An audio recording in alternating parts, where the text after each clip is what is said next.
Mancho morigereria norobotiro kubwatekana ne chisemi nigo bono Abaorokia inse yekyombegia junior secondary school BW'ECHIBES banyare ko bagwesokia na gusaba serikali nene witira se wizara ye chisemi enyare ko bage ko babekira emiroberio yo kubabwatokero obosibore BW'ECHIBES eri banyare ko babagwetenera na kugendera emiroberio yo kubwatoka chisemi ase chiskuru ao kama walimu sisi imetufanya kama walimu tuweze kushindwa ya kwamba kwa kweli au walimu sisi kama walimu wa junior school tunasumbuka wakati tunafanya kazi zetu. Tunataka tupatiwe zile bidhaa ambazo zinahitajika za kikazi.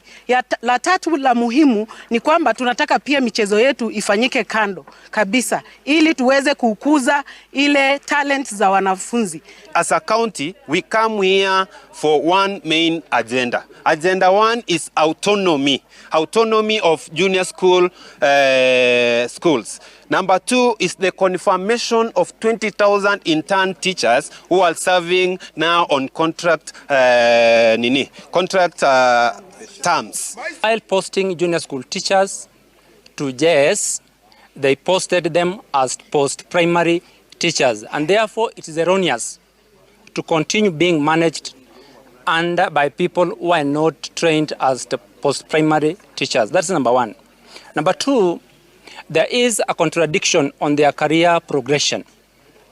Currently, a C3 primary school teacher is a senior teacher.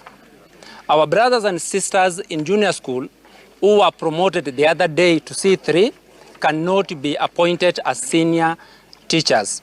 This is a contradiction and a demotivator to them.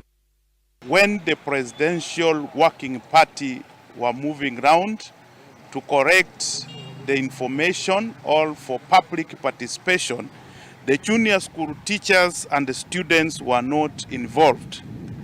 And therefore, the sessional paper that is talking on the same, on domiciling the junior school in primary, is not having the interest of junior school teachers and the students' interest. I want to ask the government to move with speed to make sure that junior schools are independent. And when we are saying this, we don't want to become principals. We just want to make sure that the education system of this country and the JS level is well managed, because we want the students in those levels to achieve what they are supposed to achieve. Tunaomba serikali kwa heshima na taadhima watupatie autonomous katika shule zetu za JSS, kwa sababu kuna mengi ambayo yanatuhusu, ambayo yanatuumiza sisi kama walimu. Mambo na illegal exams, commercial exams. Tunahitaji pia confirmation of the 20,000 intern teachers. Na kwa mengi kwamba sisi kama walimu tunahitaji haki zetu ziweze kushughulikiwa.